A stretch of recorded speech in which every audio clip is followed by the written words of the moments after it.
Our speaker, Brad Cairns, registered his first woodworking company at the age of 16. In his own words, there was just no other path for me. I love to build stuff. After 25 years in the business, he brings a vast knowledge of woodworking to the industry. His personal BHAG, Big Hairy Audacious Goals, is to transform the woodworking industry back into a fun and profitable sector of North American manufacturing. As an avid student of TPS, Toyota Production Systems, and TOC, Theory of Constraints, these combined manufacturing principles are the basis of his approach to business. Brad makes lean thinking fun and easy for everyone to understand and participate. So everyone, please give a warm welcome to Brad, our next presenter. Thank you. Oh, thank you, thank you. Do I get a 2-second lesson on this? Is this it? Anyone? Cool. Holy moly. Is that, can we, thank you. I want to not be blind for my next talk, that's all. So welcome everybody. I can't tell you how much I appreciate all of you taking your time out of this busy show to come here and listen to me yap at you for 30 minutes. I was in my head the whole time. I was like, how am I going to get people here? So I was going to start off with the Adrian Cronauer, like, good morning, Vietnam. And I was like, I don't have to do that today. So thank you for being here. Without further ado, let's get started. What this is going to be a whole lot like drinking from a fire hose. I have 30 minutes. If you know me, if you've been to my booth, you know 30 minutes is a walk in the park for talking. So I am going to fire hose feed you 5 things that you need to do right now to get your lean journey going. If at the end of this I haven't gone over time by 3 hours and you're still here and you have questions, head over to our booth. God, I should know that, 1058 or 1056 or something, Quantum Lean and the sanding robot, and we'll answer. Lynn is over there waiting to answer all of your questions and whatever you want. We're here for 3 days and we're all yours, all right? So we ready to get started? Okay, so there's a little pre-qualifier to all of my talks, and the first one is a little bit of enthusiasm goes a long way. So if I say, are we ready to get this going? And you're like, yeah, I think so. I don't know. Why am I here? Then I'm not that inspired. You got to be like, give it to me and we'll get this started. So are we ready to get going with some lean manufacturing? Yeah. That's what I'm talking about. I want everybody around here to go, what the heck is going on over there? All right, so who wants to grow their business? Show of hands. Not you. Yeah, I know you do. I talked to you for like 3 hours today. Sorry, keep them up. Who wants to grow their business? Okay, everybody, almost everybody. Good. Give you a little piece of advice I got when I was studying in Japan. I didn't believe it at the time, but hopefully by the time our 30 minutes is up, you believe it because I believe it now. It's so freaking easy. You have one thing to do and one thing only. Grow your people. That's it. It's not going to be the next widget maker. It's not going to be whatever. It is growing your people is the answer.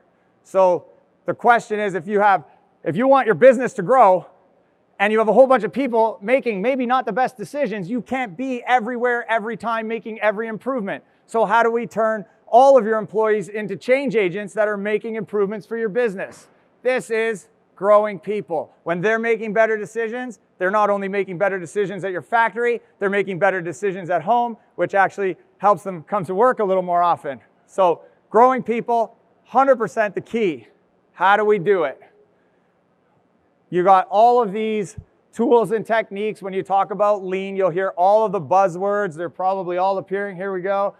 And it's just like, oh my God, where do I even begin this lean thing? What is this lean thing? Where do I begin?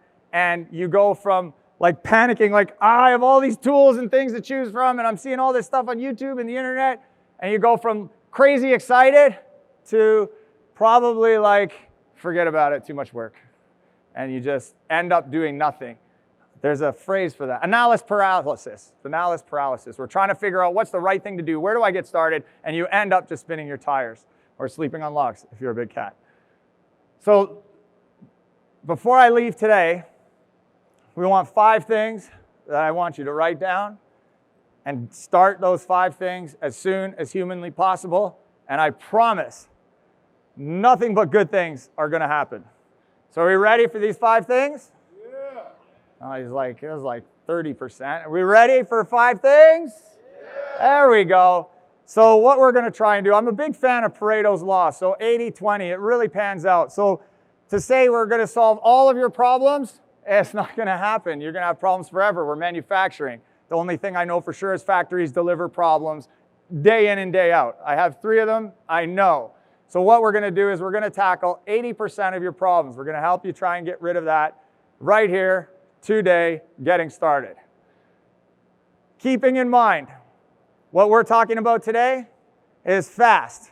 I won't have time to explain it all if you want to not be here for 3 days. It's the tip of the iceberg. This is the tip of the lean iceberg. I'm just trying to get you curious and a little shove in the right direction. There is immense depth to lean, immense depth. So how do we get started? 2 principles. 1 is easier, better, faster, cheaper. This was coined phrase by, I think it was Taiichi Ono, creator of the Toyota production system. He said, easier, better, faster, cheaper, in that order. So how we normally do it as people, we think, okay, I want to grow my business. I need to edge out my competitor. I need to just be a little bit, this would be fun if you guys read it out when I pointed out, right? Cheaper, yeah, okay. And then we're like, okay, so how do we make things cheaper? Then we absolutely have to go and make things faster. Then say you have the best team in the world and everybody's 100% engaged. And they're like, yeah, let's make it cheaper. Yeah, I'm going to make it faster. Now, has anyone given this directive in their factory and said, everyone go work faster? What happens? Nothing good, ever. So when we talk about better, our quality starts going down and fast. And usually you get to build things twice, which is not the ideal situation. And then when you go to the shop floor and you ask people, hey, since our new directive to get that market share and work faster, has your job got any easier? There's not a person in your factory that will be like, yeah, man, that was awesome. We all just started working at 3 times the speed and it got so easy.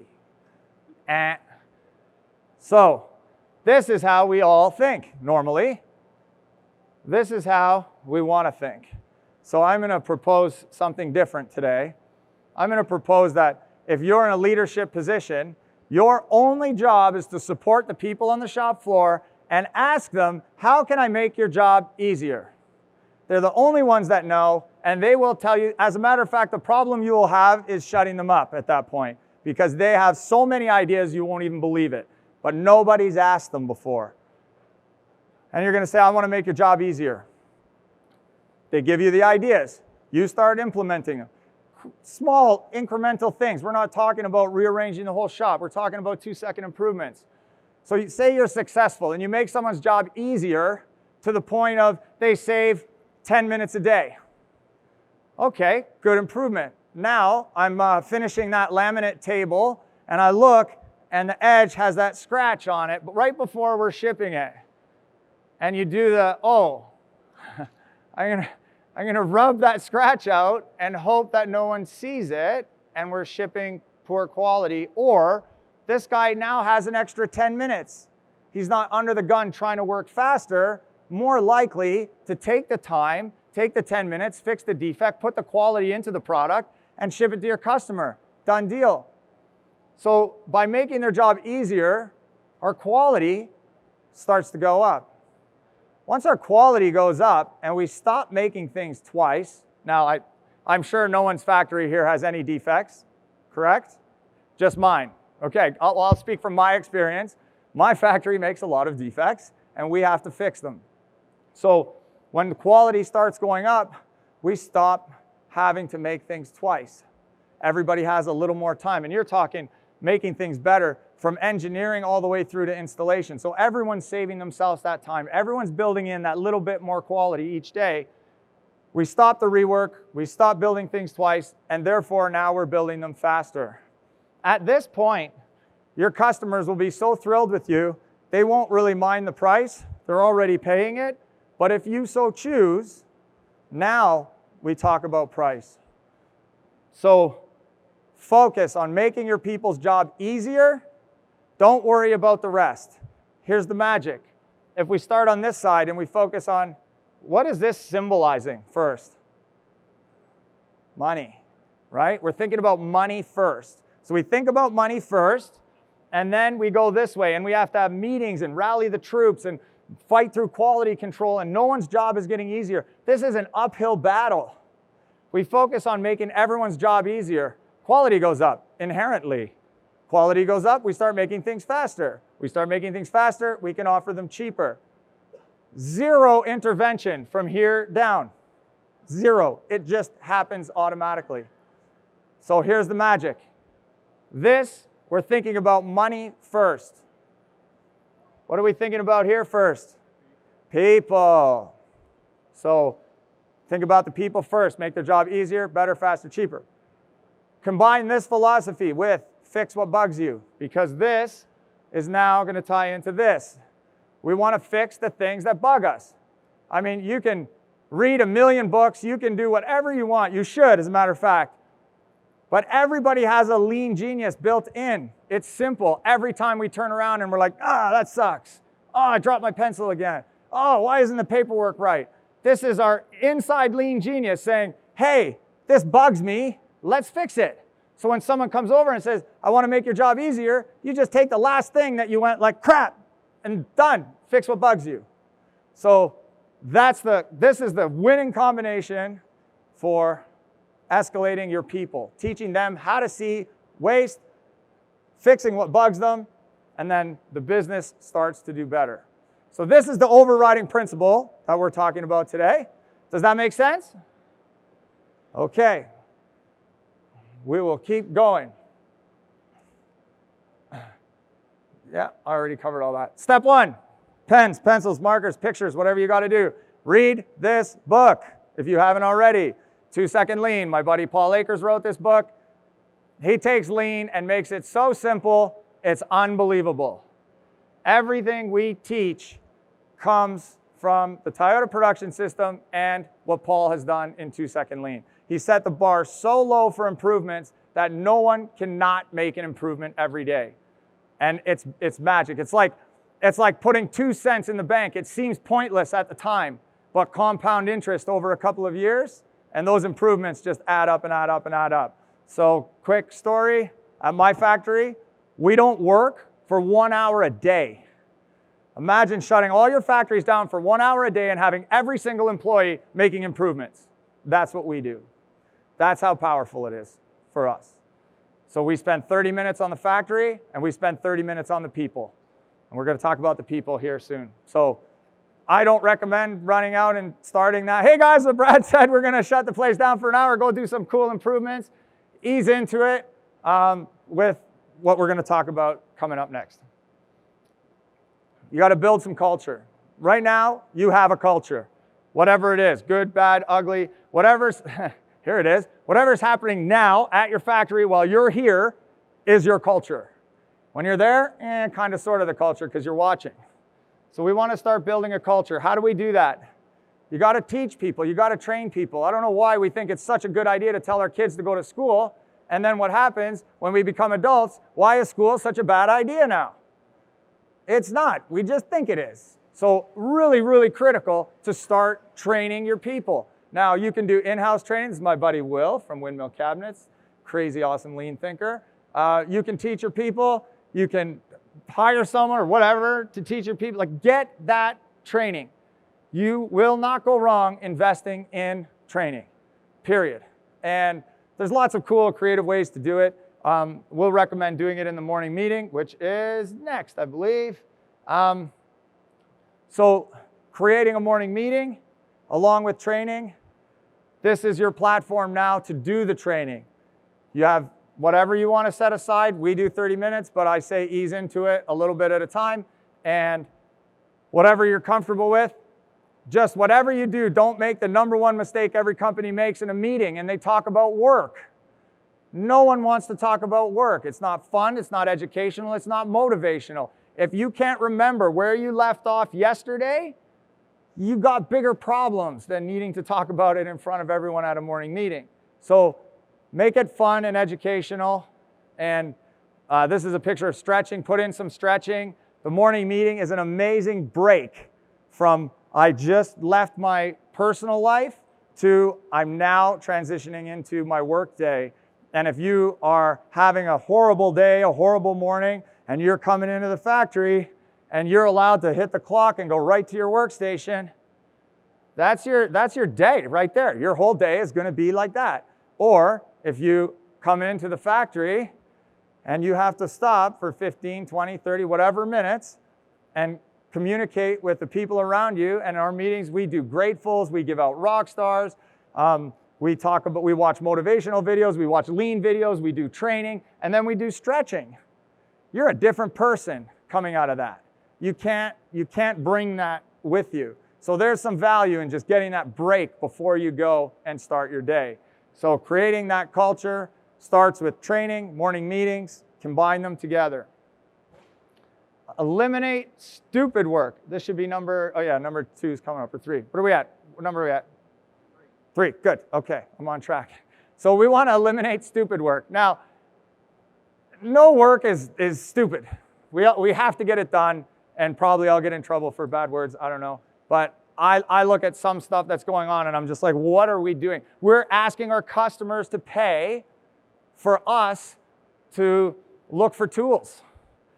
Like if you were buying a kitchen and they were the exact same kitchen and someone's like, this one's 50,000, this one's 75,000, but they're the same. And you're the customer and you're trying to make that decision. And the sales guy's explaining to you, oh, no. The $75,000 kitchen, it's a good value. Those people are looking for their tools all day long. You know, they're fighting amongst each other. They're spending their time in a disgusting bathroom. It takes them 5 minutes longer to get, because they have to squat and not do anything. Like, we're asking our customers to pay for all of this. This is, when, as manufacturers, we're like, oh yeah, he's just looking for a screwdriver. But as a customer, we would shut it down instantly. We'd be like, I am not paying for that. So we have to stop the stupid work. And how we do that is very smart. First, we start S-ing. Step 3, write this down. Start S-ing.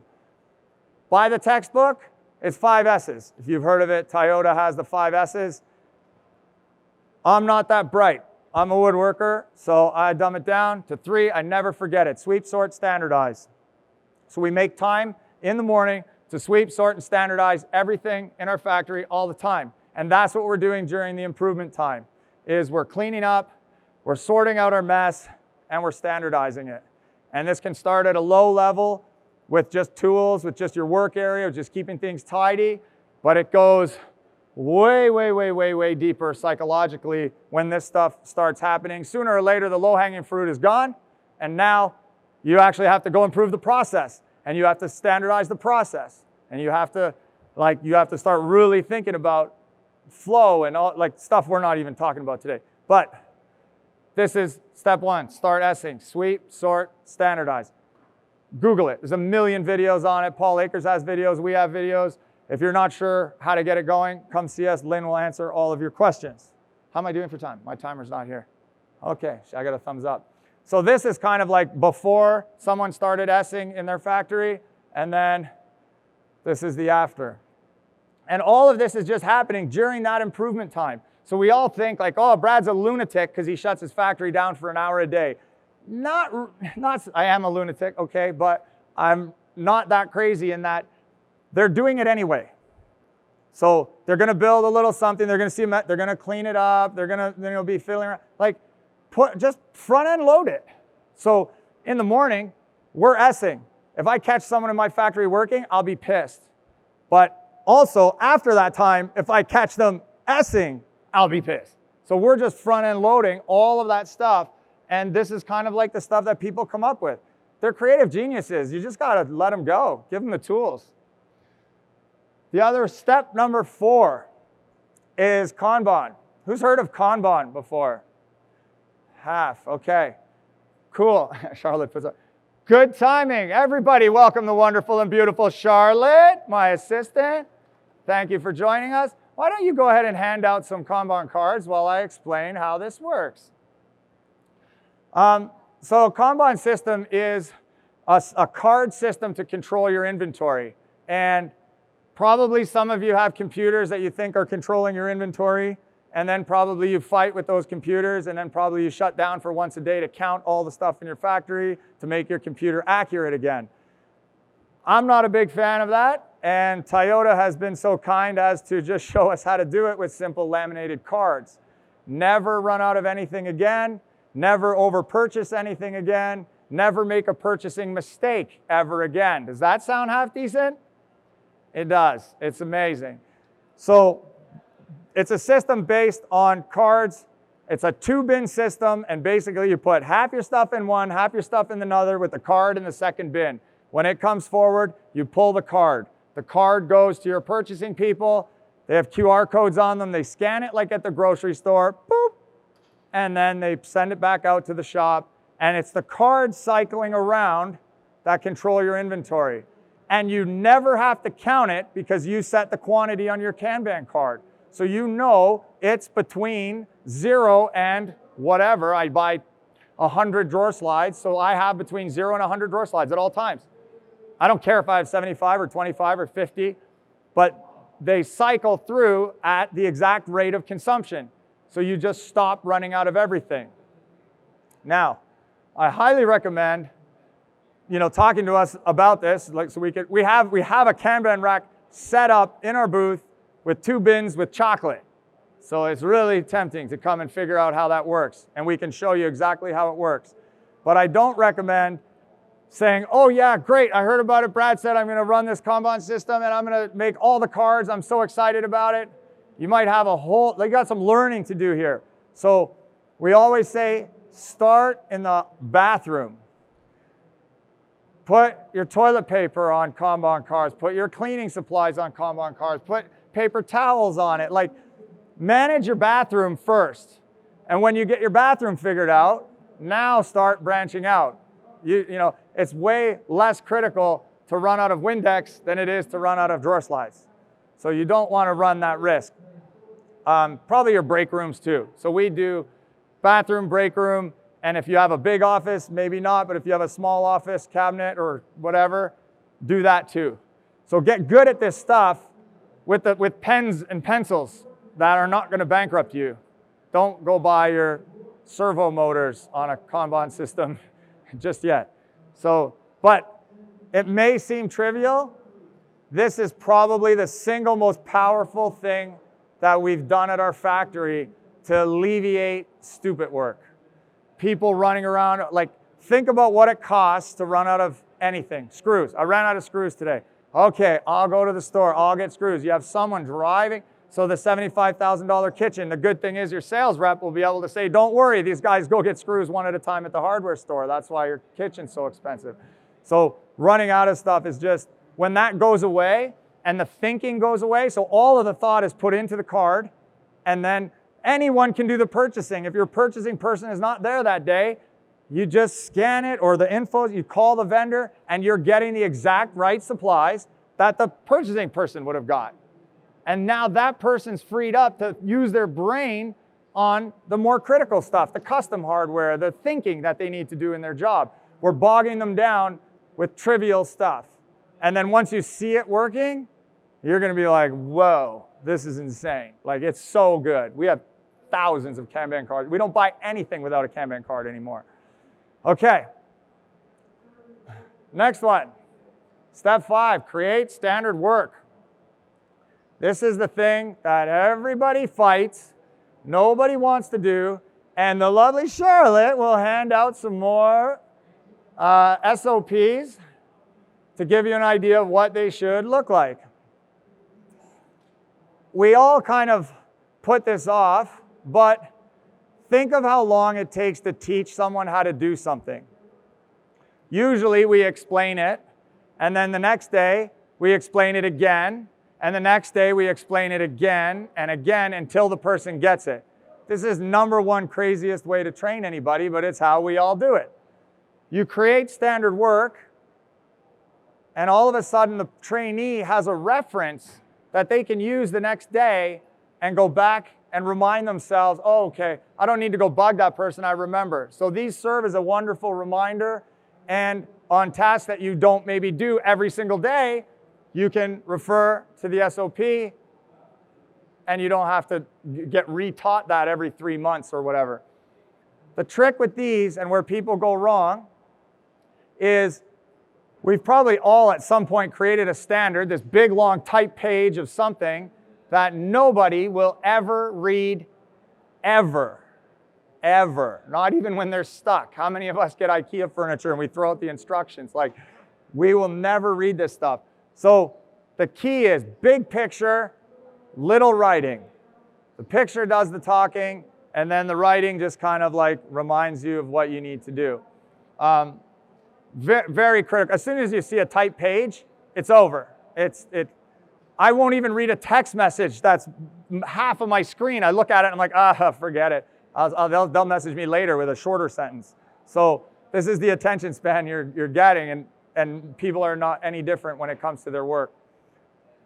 So we want to keep them concise with pictures. Now, the kicker here with SOPs is you will get them wrong. Count on making 10 for every one you think you're making, because you will forget that little step. The one you have, is that the robot one? Yeah. So we're making that SOP just as like a demo so people could run our machine without us being there. And I realized, oh no, I forgot a step. That's the problem. If we're creating this stuff in like a Word document or Excel or something, you have to have a fast way to create it and edit it, or else it's going to be too frustrating. No one will be like, I just spent 4 hours on that and now I have to redo it. You need a quick way. Come see us, we help you. Easy peasy. So those are the 5 things that you need to be doing immediately to get your lean journey off on the right foot. Time. Can I keep talking? Sweet. I didn't think we would get to this point where we would have time for a Q&A, but I think we're there. Oh, we're not. Video.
So who there saw at least one thing that they were like, dang, that was cool?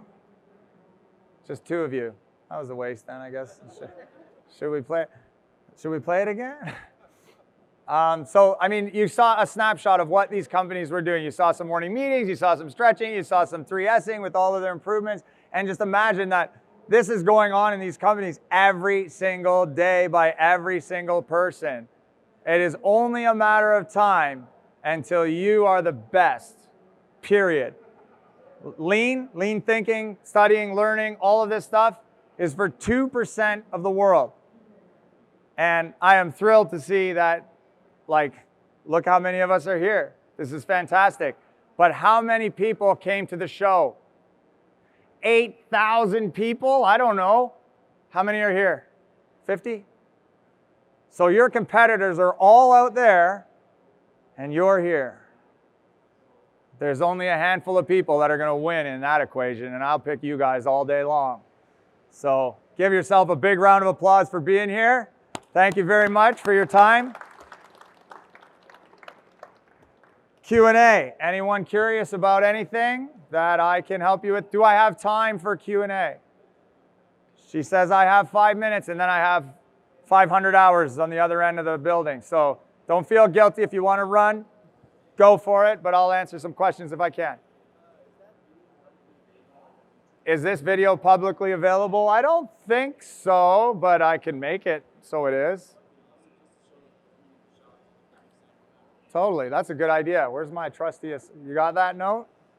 She's on it. All right, anything else? You guys all got it? That's amazing. Also, the smartest class we've ever had. Good for you. Okay, well, if there's nothing else, I will happily go back to work. Thank you very much, guys and girls.